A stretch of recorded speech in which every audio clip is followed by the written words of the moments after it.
Hola, buenas tardes. Bueno, les habla nuevamente el ingeniero Alejandro Nico, profesor titular de nivel 2 del taller DNC de estructuras de la Facultad de Arquitectura y Urbanismo de la Universidad Nacional de La Plata. Bueno, continuando con estos videos que estamos realizando para sortear los acontecimientos, vamos a pasar a un nuevo tema totalmente ajeno o parcialmente ajeno, si se quiere, a lo que veníamos viendo. Acabábamos de ver los distintos elementos que componen una estructura de hormigón armado, las losas, vigas y columnas, y ahora nos vamos a abocar a una situación particular, a un esfuerzo particular, diría yo, que es la torsión. Acá tenemos un elemento cualquiera y este es el famoso momento torsor, que es un momento que es paralelo a la sección, a diferencia del momento flector, que es perpendicular a la sección del elemento. Esto es paralelo y genera esfuerzos o tensiones tangentes, como vamos a ver en un rato. Entonces, esta clase, la número 13, vamos a ver estructuras y miembros estructurales sometidos a torsión. Con una salvedad también que viene al caso, nosotros estamos abocándonos en este nivel al hormigón propiamente dicho, el hormigón armado, mejor dicho. Sin embargo, acá vamos a abarcar un poco, sobre todo al principio de la clase, a la situación general de la torsión, porque en el nivel 1 no lo vieron así como tal. Entonces, es conveniente ver estas cuestiones en forma global y después abocarnos un poco en particular al hormigón. En la práctica, la torsión pura como efecto raramente aparece, o sea, en algún elemento, digamos, sí se da en situaciones no de ingeniería civil, sino en ingeniería mecánica, sobre todo con todos los ejes que transmiten la rotación de un punto al otro de un motor o de una máquina. En el caso de las estructuras, esto no es tan habitual. Entonces, y menos que aparezca solo, aislado del resto. Y en general, como dice la fílmina, se encuentra o aparece combinado con otros, como flexión, corte y axil. Pero su aparición no es tan frecuente como estos últimos, es decir, siempre va a haber, en mayor o menor medida, flexión, corte y axil, M, N y Q. Cuando hablo de M hablo del momento flector, y del torsor es mucho más extraño. Pero cuando la torsión no es imprescindible para lograr el equilibrio, en algunos casos, al dimensionar la pieza, el efecto puede despreciarse. Esto lo vamos a ver en un ratito con algunos ejemplos, donde efectivamente la torsión existe, pero no es importante. Y a raíz de esto se distinguen dos casos: la torsión de equilibrio y la torsión por compatibilidad. Vamos a ver después algunos ejemplos.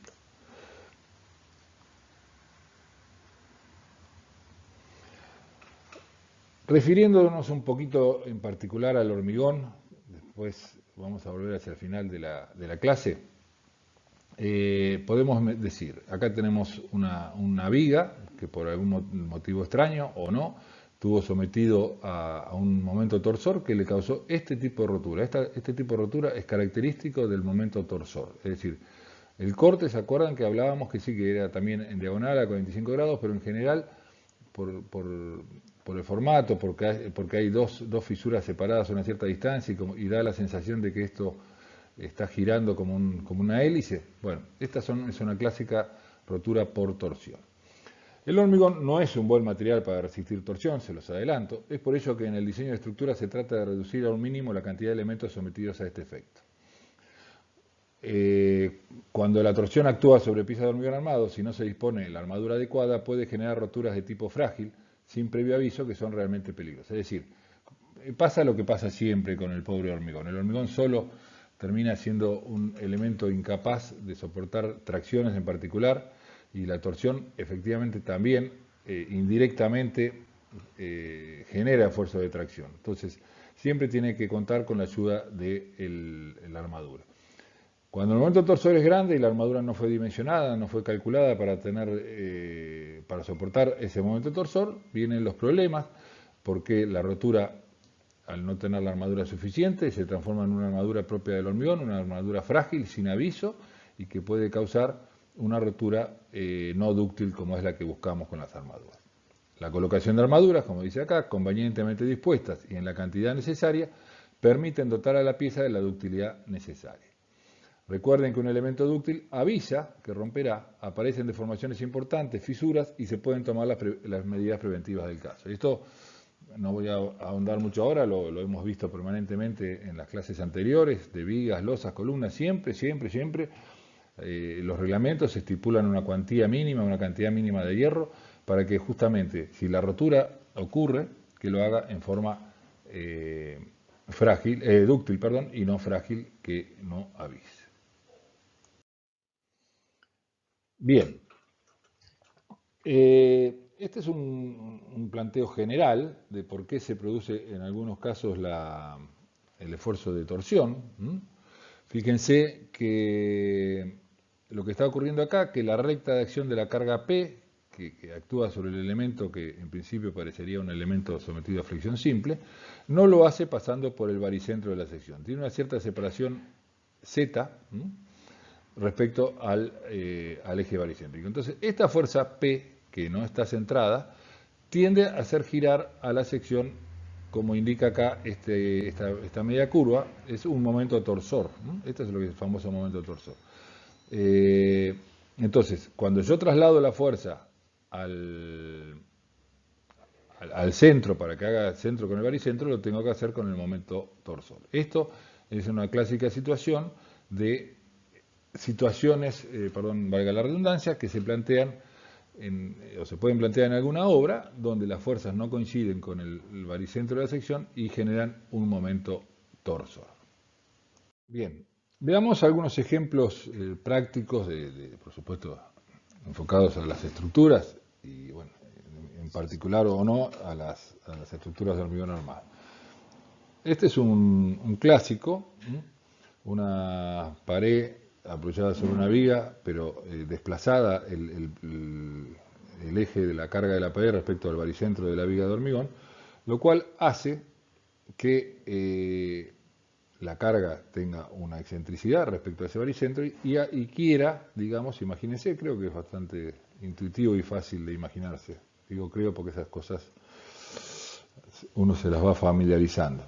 Entonces, esta viga tendería a girar en este sentido, como estoy marcando con el láser, y para que la viga no gire, el material responde con una fuerza reactiva o unas tensiones reactivas que son producto de la torsión. Entonces, como la recta de acción de la carga P no pasa por el centro de gravedad de la sección, aparece un momento torsor, MT igual a P por E a lo largo de la viga. Es un caso de momento torsor repartido o distribuido y es torsión de equilibrios. Se genera unas tensiones tau para equilibrar la excentricidad de la carga. Otro ejemplo, acá tenemos algo parecido a lo de recién, nada más que más alevoso, podríamos decir. Es decir, la carga P aplica sobre una ménsula, esta ménsula no tiene una contraprestación del otro lado, o sea, muere en este pórtico si se quiere, y al no tener otra viga que siga para el fondo, digamos, no tiene una prestación, alguien que la equilibre con el momento en el apoyo, entonces esta ménsula ¿qué hace? Hace girar a esta viga, la hace o la quiere hacer girar. De hecho gira, o sea, uno no, por supuesto no lo va a ver, ojalá que no lo vea, pero así como las vigas a flexión pansean, digamos, y uno, si el panseo es muy grande, se alcanza a notar, acá también vería que esta viga gira, o sea, gira hasta que el material se opone y resiste en cierta manera, ¿no? O sea, lo mismo que la flexión, la flexión o la flecha que aparece en una viga sometida a un momento flector, llega un momento que es equilibrada por el sistema y no prosigue, digamos, ¿no? Bueno, entonces, esta carga P, que está acá, produce, por supuesto, también una flexión. La trasladamos acá, produce una flexión, produce un corte, pero a la vez produce esta sensación de querer girar. Y bueno, y esto se propaga ¿hasta dónde? Hasta donde encuentra algo más rígido, más resistente, como serían las columnas, y ahí muere, o a medias muere, si no Este momento se le transmite también a las columnas, pero este sería, se lo transmite, pero ya no como momento torsor, sino como momento flector, que quiere hacer que la columna se venga para acá, así. ¿Mm? Pero eso no nos interesa ahora, nos interesa el momento torsor sobre esto. Fíjense qué interesante, el momento torsor se mantiene constante a lo largo de toda la viga, o sea, arranca por acá, pero viene para un lado y va para el otro en la misma magnitud. Este es un diagrama de momento torsor. Recuerden, el diagrama de momento torsor es muy similar o tiene el estilo, mejor dicho, de el esfuerzo de corte. Fíjense, una carga puntual produce un momento torsor uniforme a lo largo de toda la viga. Como hacía cuando teníamos una carga puntual, el corte arrancaba en el apoyo, como acá, venía con el valor del corte, en este caso del momento torsor, pasaba al otro lado por efecto de la fuerza y se venía para este lado. Así como una fuerza P reacciona con una fuerza P sobre 2 de un lado y P sobre 2 del otro, un momento torsor provocado por una fuerza puntual transmite mitad del momento torsor para un extremo, mitad para el otro.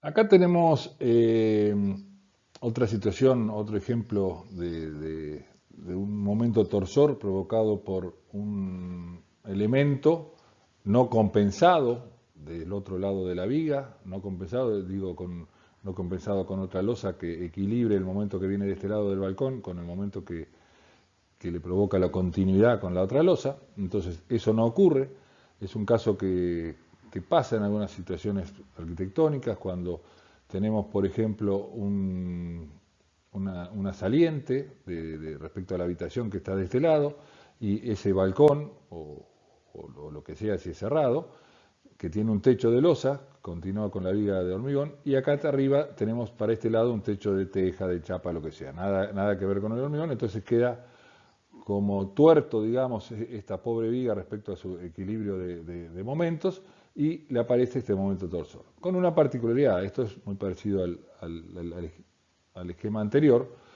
pero con una particularidad que es que al ser, a diferencia de hoy, que era una carga puntual en el medio provocada por la ménsula, al ser unas pequeñas cargas provocadas a lo largo de toda la viga por esta losa, digamos, el diagrama de momento torsor adopta esta forma, parecida, como les decía hoy, a los esfuerzos de corte que genera una carga cualquiera. Tenemos una reacción del momento torsor sobre 2, una parte recta donde no está el balcón, y después, en lugar de un cambio brusco en el medio, viene un cambio parejito, pasa por el centro, cruza la línea de referencia y termina con el momento torsor sobre 2 de este lado. Nuevamente, este momento torsor transmite a esta columna B y a esta columna A un momento flector, que va a haber que tener en cuenta, porque desaparece la compresión simple y aparece una flexión compuesta.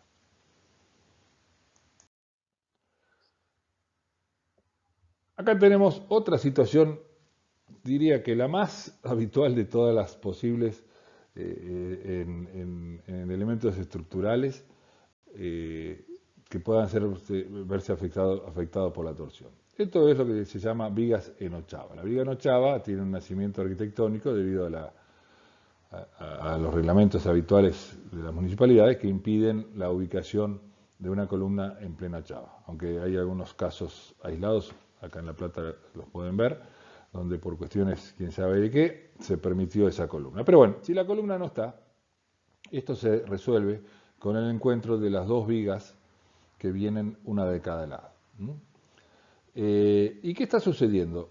Hay una acción mutua, fíjense, en este caso se trata de torsión por compatibilidad o torsión inducida por flexión. Las anteriores eran, los ejemplos anteriores eran torsiones por equilibrio. Esto es inducido por una flexión. Cuando estas dos vigas voladizos se interceptan, existe una unión monolítica, que de hecho lo existe acá. La flexión de una se transforma en torsión para la otra. Entonces, ¿qué tenemos? Esta viga tiende a flexionar. Y cuando flexiona, como esta está agarrada, fíjense, esto no es casual, este ida y vuelta que tiene acá, le provoca a esta viga una torsión. Esta viga flexionando arrastra en esta unión y tuerce, o torsiona, mejor dicho, a esta viga B.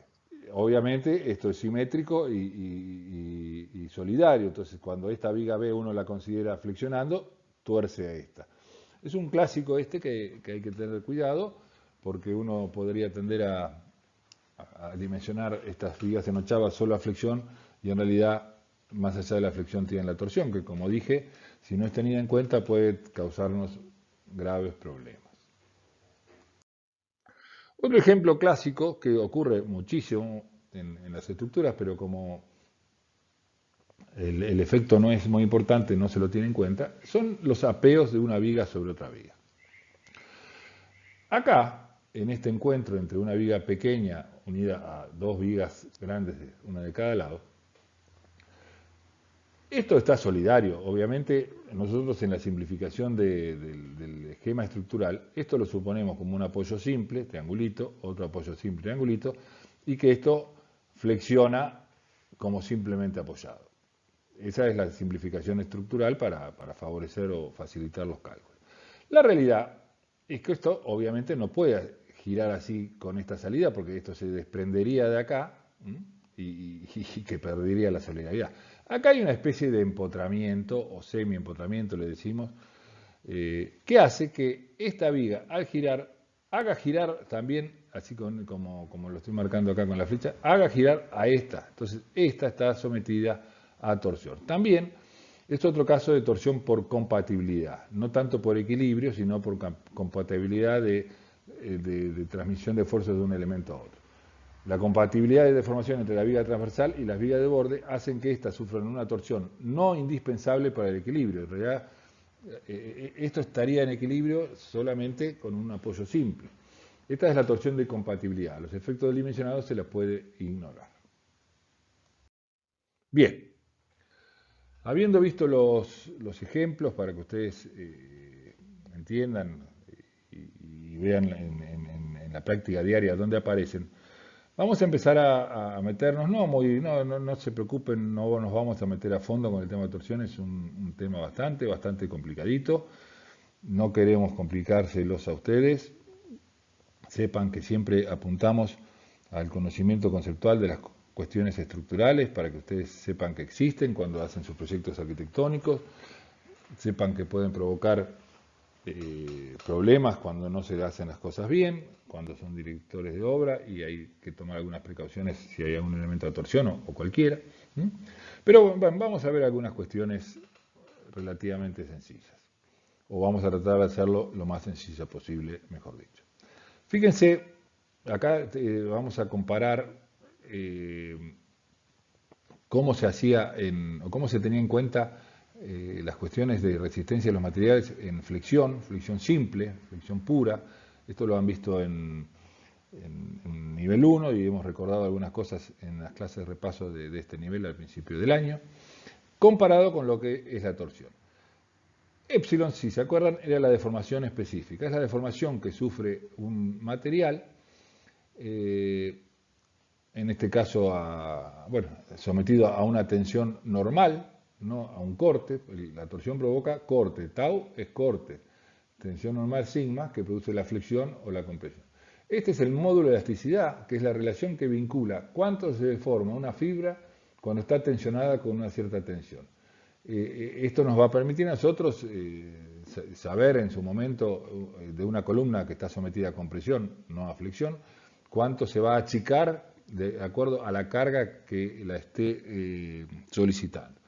Y también esto nos va a permitir indirectamente saber cuánto va a ser la flecha de una viga, la deformación máxima en el centro de la viga, cuando esté sometido a una cierta tensión. Esto es deformación básica, si se quiere. E es el módulo de elasticidad y es la relación. Los materiales más elásticos tienen menor módulo de elasticidad.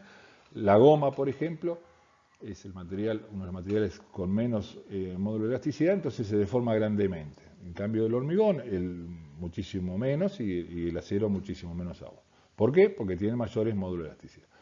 Y las tensiones que se producen normales, fórmula del espejo que vimos el año pasado y la recordamos en este también, como les decía, es igual al momento flector actuante sobre el módulo resistente a la flexión. W módulo resistente es la capacidad de la sección, de la geometría de la sección, de oponerse al momento flector. Esto es lo que ya vimos, pero nos viene bien para compararlo con la torsión. La torsión también tiene una deformación. En este caso la deformación es una deformación de giro. Más adelante vamos a ver una diapositiva, un dibujo, digamos, ahí les voy a volver a mostrar. Pero esto es un giro. Ese giro es igual a la tensión tau y al módulo de elasticidad transversal G. Esto no se preocupen, digamos, son conceptos, por supuesto, que para grandes explicaciones hacen falta, pero en esta clase no vamos a ver grandes explicaciones, vamos a tratar de conceptualizar todo lo que se pueda. Bueno, la fórmula que nos permitía calcular la tensión normal a flexión, M sobre V se transforma en el momento torsor, fíjense la T, aparece T, esto es flector, no se pone la F porque es obvio, o es por default, digamos, y tenemos el momento torsor dividido la deformación, el módulo resistente a la torsión, WT.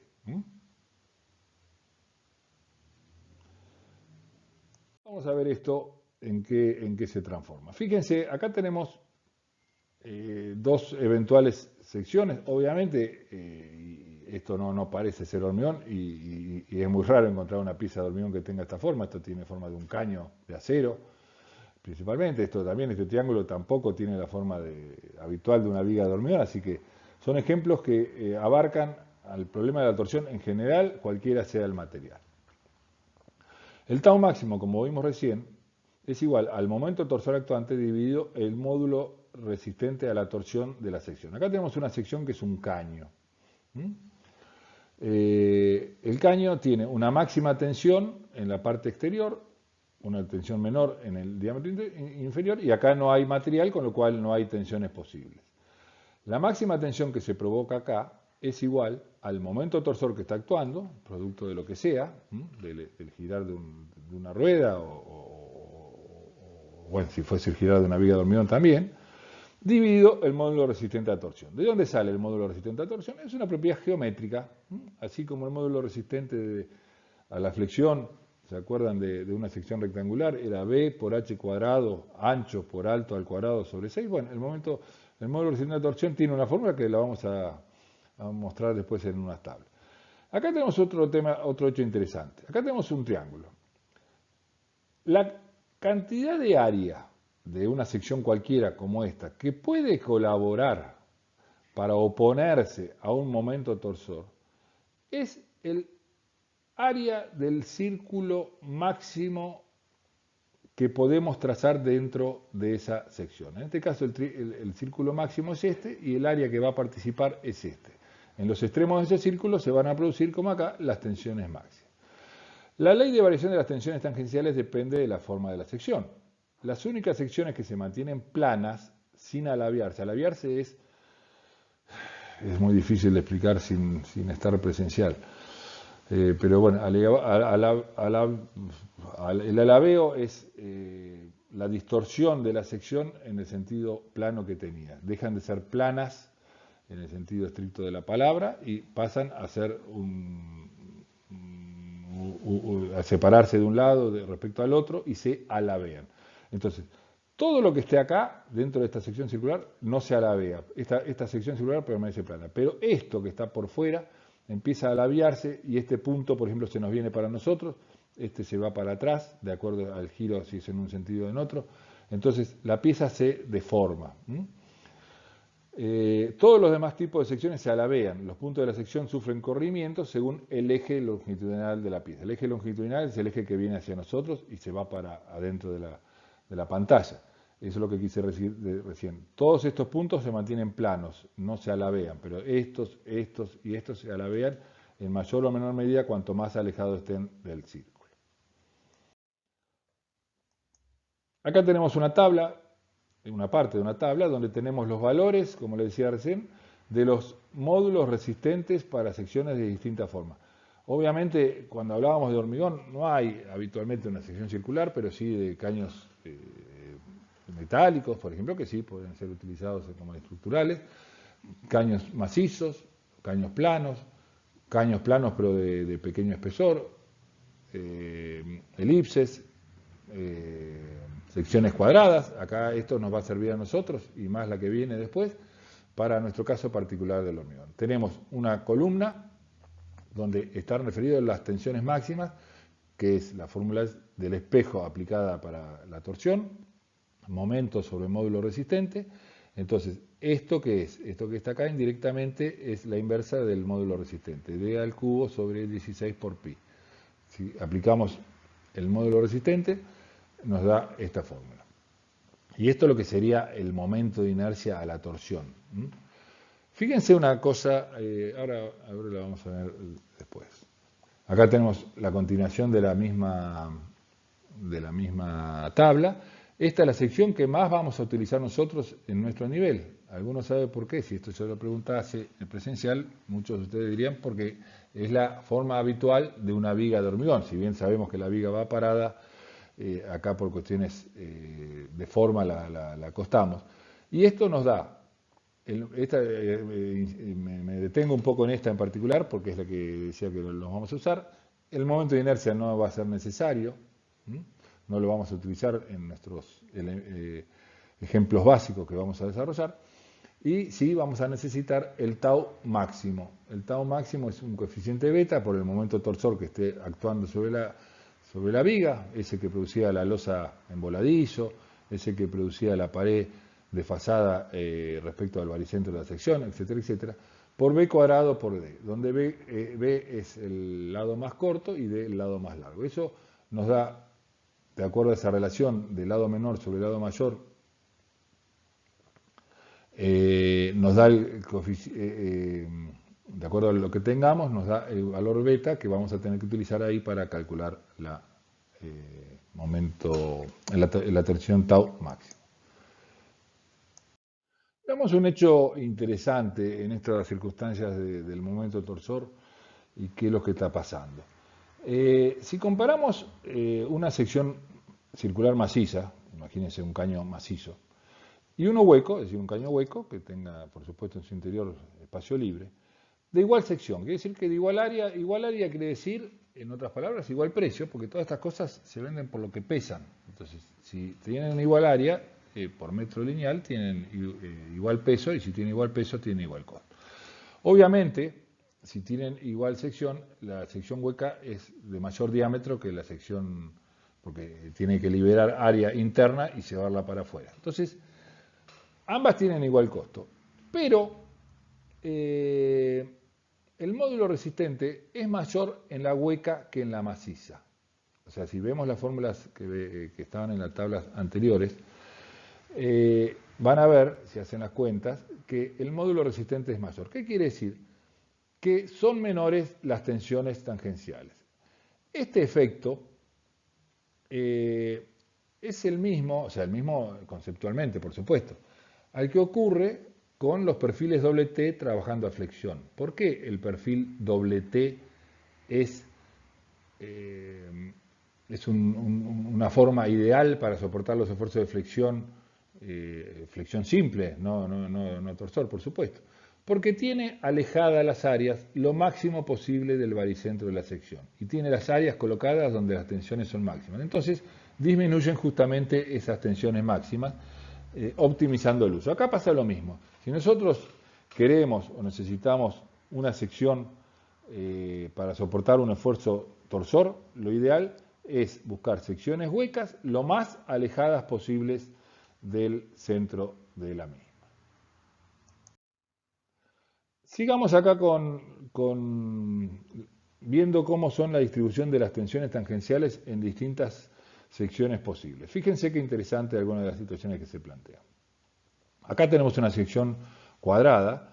Como les decía, la sección cuadrada, la máxima tensión que puede aportar para resistir el momento torsor es la sección dentro del círculo que uno pueda, del máximo círculo que uno pueda colocar dentro de esa sección. En este caso el máximo círculo es este, y obviamente donde me corro ya me salgo. Entonces, esta es la zona que va a permanecer plano, que no va a labiar, estas son las tensiones máximas, y estas partes que quedan por fuera del círculo no sirven para nada desde el punto de vista de la torsión, no absorben ninguna tensión, se alabean, se vienen para atrás o para adelante según el signo del momento torsor, si va o viene, si enrosca o desenrosca, digamos. Otro caso interesante, esta es una sección hueca. Yo puedo, como siempre, buscar la manera de circunscribir una circunferencia dentro de esta forma. Entonces, encuentro que esta forma es posible y que tengo mucha área alejada del centro. Esto va a ser una sección muy favorable. Y por supuesto, bueno, como siempre, todo lo que quede fuera del círculo máximo no colabora para nada. Otra situación interesante es la sección rectangular. La sección rectangular, yo por más que tenga mucha área por acá, lo máximo que yo puedo suponer que me va a aportar resistencia a la torsión es la parte que está circunscripta a esta circunferencia. Todo esto no me sirve para nada, o casi para nada, y la tensión máxima ocurre en esta parte y en esta parte. Y acá pasa lo peor de lo peor. Tengo una sección que no es cerrada. Esta sección era cerrada, por eso me permite esto. Esta sección cerrada, lo máximo que yo puedo hacer son estos circulitos. O sea que esto va a aportar un pequeño circulito con una tensión máxima muy grande. Lo mismo acá, lo mismo acá. O sea, esto no es una buena sección, esto se va a labiar para todos lados. El material realmente aprovechable en la resistencia a torsión de una pieza es el que se encuentra inscripto en el mayor círculo que puede contener el contorno de la sección. Esa es una definición conceptualmente muy importante en el tema de la torsión, que hay que tener presente cuando uno tenga que proyectar, incluso arquitectónicamente. Si uno ve que un elemento estructural va a estar sometido a torsión, va a tener que buscarle la vuelta, a grandes torsiones por supuesto, buscarle la vuelta a elementos que tengan huecos en su interior y que sean cerrados a la vez. Acá tenemos algunos ejemplos de situaciones extrañas o comentarios interesantes para hacer. El perfil doble T es un muy mal elemento porque no tiene dónde meter un circulito en su interior. En cambio, dos perfiles doble T pegados creando una superficie cerrada o dos perfiles U cerrados, soldados, quise decir, también esto tiene la posibilidad de que se genere este andar, entre comillas, de la tensión en tangencial y va a ser un buen elemento para soportar momento torsor. Lo mismo de acá. En cambio acá, si nosotros tenemos una viga reticulada, con planchuelas uniendo el cordón superior y el cordón inferior y no tenemos nada en el medio, esto va a tender a labiarse y a que haya una abolladura en la chapa por no tener refuerzo. Acá lo que decíamos hoy de la superficie maciza y del tubo. Siempre el tubo es más conveniente. Acá tenemos otras situaciones habituales. Esto que ven acá, que tiene una barandita, no es casual. ¿Esto qué es? Esto es una viga puente, es una viga de un puente con sus barandas, que generalmente por el formato que tienen, sobre todo en las curvas, y por la posibilidad de asimetría de las cargas, que venga mucha carga de un lado que de otro, esto tiende a tener la posibilidad de un momento torsor, y estas son las habituales formas que se utilizan. Nada de material acá para aligerar el peso del elemento y todo el material distribuido lo más lejos posible del hueco para, así como les decía recién, del perfil doble T. Acá tenemos otra buena solución y está, como les decía, también una mala solución. Bien, vamos a intentar ahora entender qué es lo que está ocurriendo dentro del elemento sometido a torsión. Para ello, imaginémonos un cilindro macizo empotrado en una gran pieza rectangular que impide que esto se vaya para adentro, ese giro, y que nosotros lo sometemos a un momento torsor. ¿Qué ocurre? En el momento torsor, si dibujásemos unas líneas, como están dibujadas acá, líneas rectas antes de aplicar el momento. Al aplicarlo, esas líneas, algunas van a tomar esta forma, que son las líneas de tracción, y otras se van a comprimir. Hay todo una parte de la viga que va a ir girando como un tirabuzón, formando o traccionándose, y otra que se va a ir comprimiendo. Esto visto acá genera, ahora le voy a mostrar una foto media precaria que pude sacar para salvar la falta de presencialidad. Si yo acá dibujaba, antes de que se arranque el momento torsor, un rectángulo, cuando aplico el momento torsor van a ver lo que viene acá. El momento torsor produce una tensión tangencial, tau, una horizontal y otra vertical.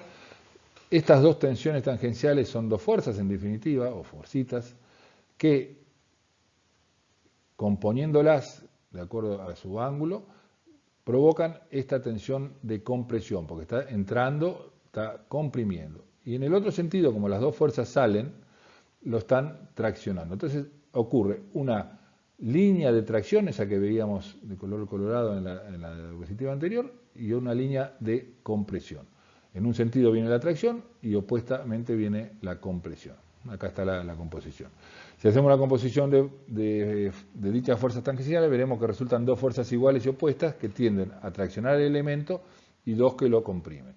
La inclinación de esta resultante, referida al eje de la pieza, es de 45 grados. Esto que estamos viendo acá, 45 grados respecto al eje de la pieza, que es este.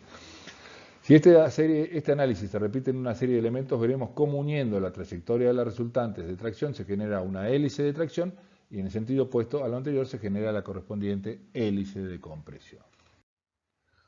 Esto es lo que ocurre, este es un elemento de goma espuma, donde dibujé, por eso decía lo que es esto habitualmente lo muestro en las clases presenciales, intento ahora disimular esto. Esto es antes de la tracción, tenemos un cuadrado dibujado y cuando yo tuerzo o torsiono este elemento, que es muy blando, muy esponjoso, con lo cual es muy fácil torsionarlo, sin truco de la foto, fíjense lo que pasa. El cuadrado se transforma en un rombo, donde se achica una de las diagonales, por producto de la compresión, y se estiran las otras dos producto de la tracción. Esta es la hélice de tracción, esta es la hélice de compresión. Esto es lo que está ocurriendo dentro en este caso de la esponja, y en general de una viga de hormigón o lo que sea. Empecemos a meternos en el elemento de hormigón. Esto ya tiene forma de un elemento de hormigón y esto tiene forma de la rotura que se produce en un elemento de hormigón que no tenga armadura por ahora. Fíjense lo que pasó. Acá tengo, esta sería la hélice de compresión que no se rompió. ¿Por qué? Porque el hormigón es un material apto para resistir las compresiones. Entonces, esta hélice que está comprimida y que pega la vuelta, después vamos a ver un dibujo un poco mejor, no se rompe. ¿Por qué? Porque el hormigón es apto para romperse. En cambio, en este sentido, en el sentido perpendicular, hay una hélice de tracción. La hélice de tracción, ¿qué hace? Tracciona, como su nombre lo indica, y el hormigón no es apto para resistir las tracciones, entonces se fisura y se rompe. Estas son clásicas fisuras de tracción. Si ustedes alguna vez en su vida profesional, Dios quiera que no, tienen oportunidad, digo que digan que no, porque si ven una fisura es porque algo anda mal. Pero bueno, capaz que es de otra gente y la podemos ver con un poco más de tranquilidad. Esta, digamos, la clásica fisura de torsión es una fisura de esta forma.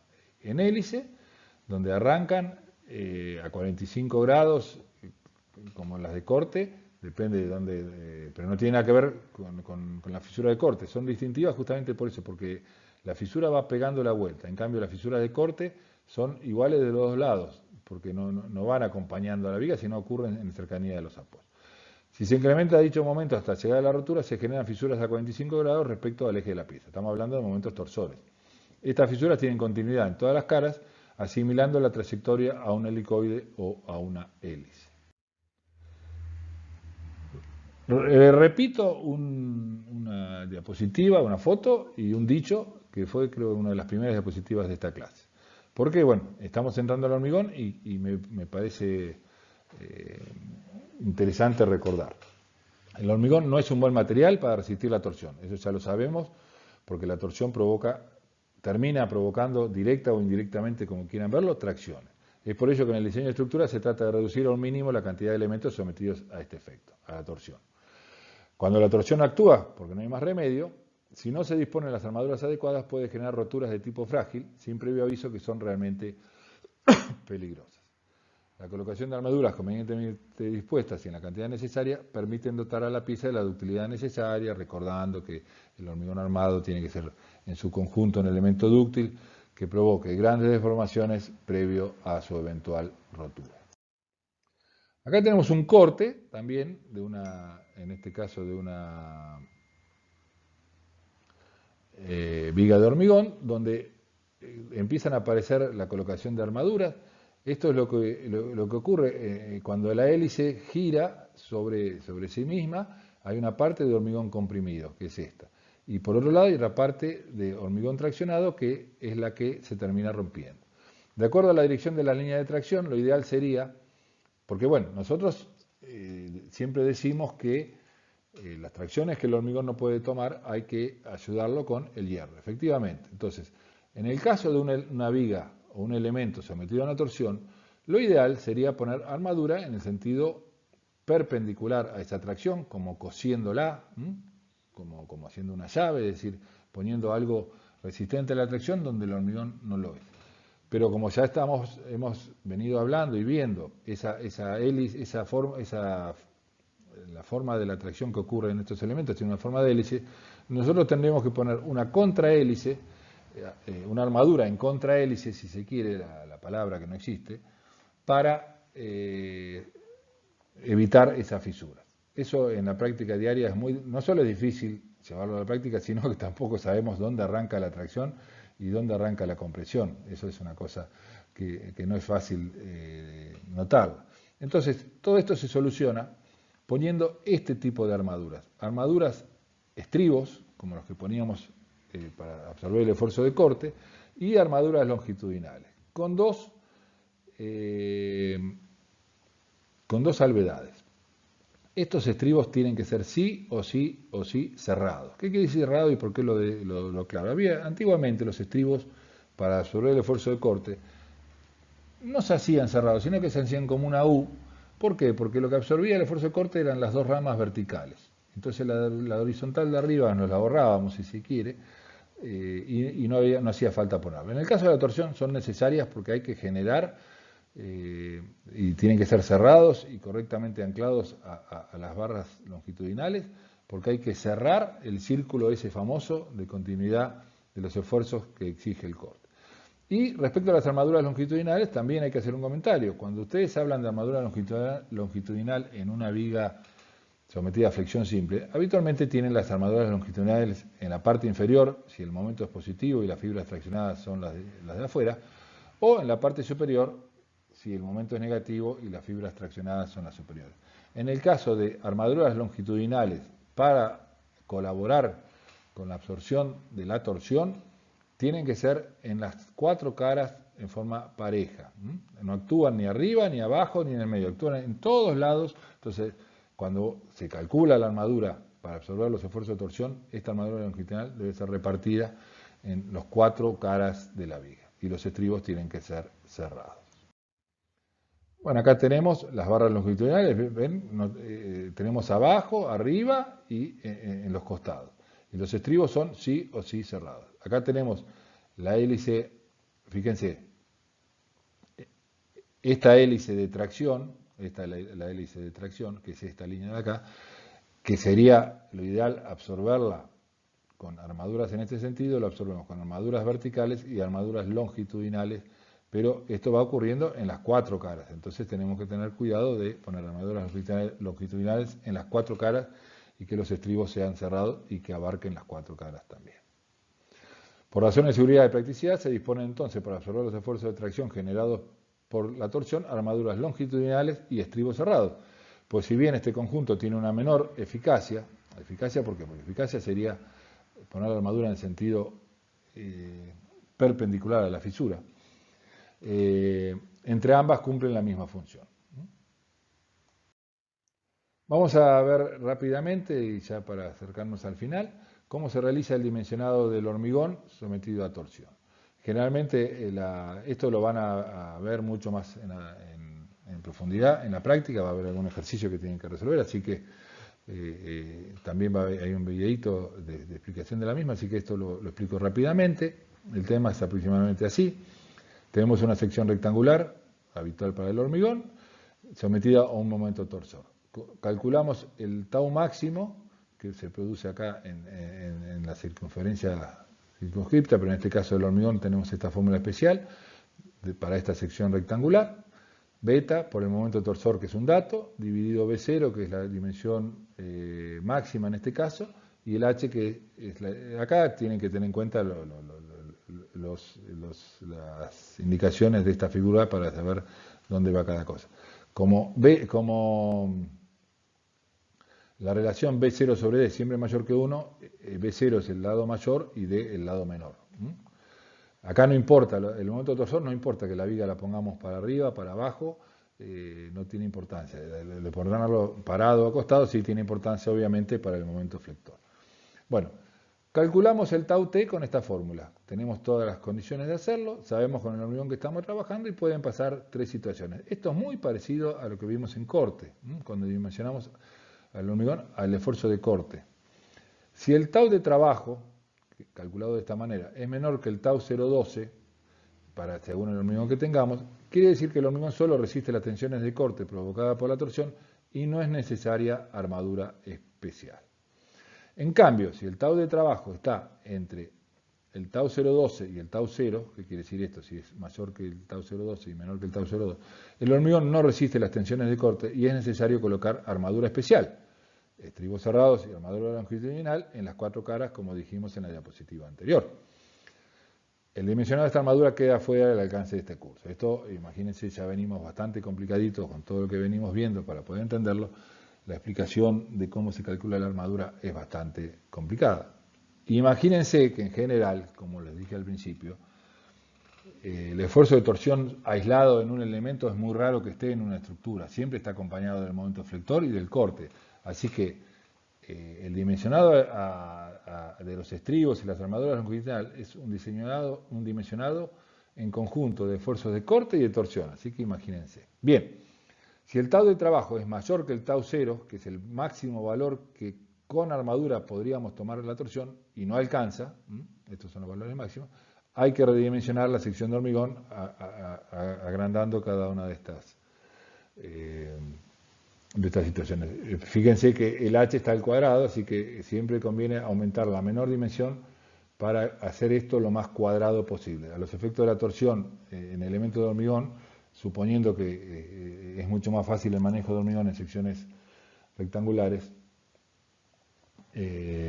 conviene que sean lo más cuadradas posibles. Bueno, con esta última diapositiva damos por terminado el tema de torsión y ya en las sucesivas clases arrancaremos con un poco de estudio de mecánica de suelos y fundaciones. Nos vemos.